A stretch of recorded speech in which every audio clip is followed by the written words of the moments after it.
helping others. So if it is a value of yours, you are still being assertive and trying to make yourself happy, but you are in doing that, you are helping others, and you are being a nice person. And that way, you pretty much attract all the good things around you. If you become assertive, you will be a person who will be liked by most of people around you, but not all of people. Because I've noticed there's a trend, when you're too nice also, there's a lot of backstabbers, and they think that you're trying to be, you know, too nice because you're trying to be a hypocrite and that you're fake. How do you settle this? How do you overcome this barrier? Don't try to be nice, try to be assertive. Yeah. But always also pay attention to your value system. What really makes, you need to ask yourself from time to time, what really makes me happy? And you can change your value system, right? I mean, not the entire system overnight, but you can, you should be able to, you should be assertive enough, you should be bold enough to question your own value system. Right. You should be first be aware of what your values are, then to question yourself. Right. And then if you feel that perhaps I'm a bit too selfish, I'm only interested in the physical gains that I can get from other people, perhaps I should change that, you can. Okay. So do it. Right. So we've kind of, you know, defined a lot of human values that we need to dig into our souls and minds and then to find out, but we've discussed a lot throughout, right? But where to start? Because so many people will be wondering right now watching the show. So many things been discussed by the three of them, but where do we even start? What's the origin of this journey? Where do you start? I think it's in your mind.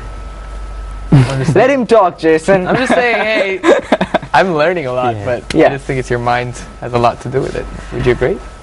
Yes, I do. I do.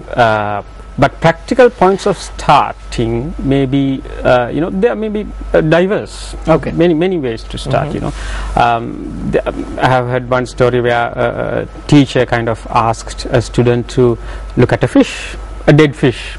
And the student looked at the fish and said, okay, I looked at the fish. Okay. The teacher, no, you have not looked at the fish, look at the fish. And then the student again looked at the fish and said, no, you have not. I said, I have looked at the fish. Then teacher again said, no, you have not looked at it. I'm going to take a walk, you look at the fish, and then I come back, you tell me whether you have taken a look at the fish or not. And the teacher took a walk, and then the student had to really look at the fish. Examine it more like. Yes. And then he started, you know, all the things in a fish, you know, the fins and the eyes and the, you know, the everything on the fish, and he started seeing patterns and, you know, different shades of colors. And by the time teacher came back, he was still examining the, watching, you know, observing the fish. And when then the teacher asked, have you had a look? He said, no, I have not finished yet. Right? Okay. So that's one way of starting. You know, I'm not asking you to take a fish and have a look at it, but take a look at yourself.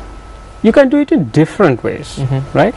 Actually, the student was taking not a look at the fish, but a look at his own way of doing things, right? So take a look at yourself. Literally, you can go in front of a mirror and take a look at yourself and start observing yourself physically. That may be one starting point for a person. Another person, when you feel really bad after you have done something, right? You have broken a traffic light, or you cut off somebody on the road, or you didn't give a favor somebody asked, and then you feel bad about it. Then think about it. I felt bad. I didn't, why I'm not satisfied with what I've done. So these are just little starting points.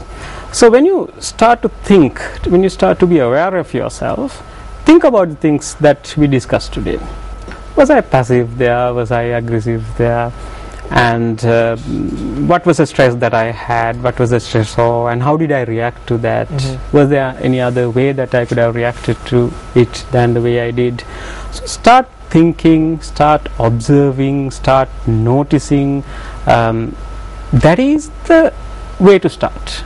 And then you would see so many doors that you can open, so many opportunities that you can take. It's a journey. You have to start. That was so beautiful. Little things go a long way, buddy. Yeah, it does. It does. And I also wanted to ask you this one. This happened to me. I'm going to be very honest. A sudden shift in my emotion, like if you pretend my life is a railway track and I'm a train, I shifted out of the train tracks, and a sudden shift, I got right back on track with my emotions. Is emotions the key? This is more easier. Instead of going into a science of stress, if you just play with your emotions, if you know what's right, what's happy, is that the right way to go? Is that I think that's a great starting point for me personally. It is. Ultimately, it's emotions that really do matter. Yeah. We do all this, the work, the love, marriage and everything, to be happy. Happiness is an emotion. Yeah. What you feel. So yes, being tuned to your emotions, how you feel, is a great thing to do. You have to do it. Yeah.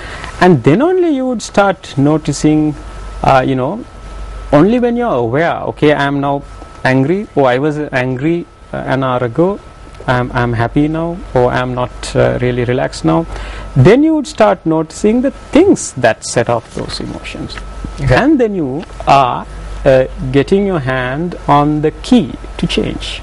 So that's yes, definitely paying attention on emotions is very, very important. Right.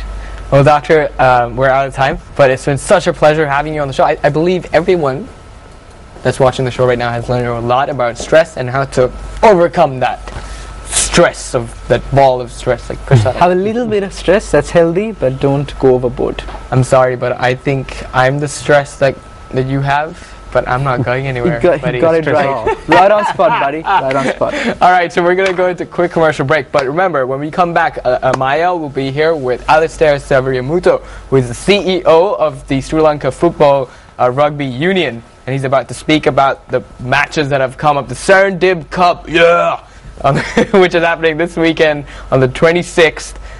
The first match with Madagascar and Sri Lanka. So we'll be back with Amaya. Don't leave your seats. It's going to be exciting.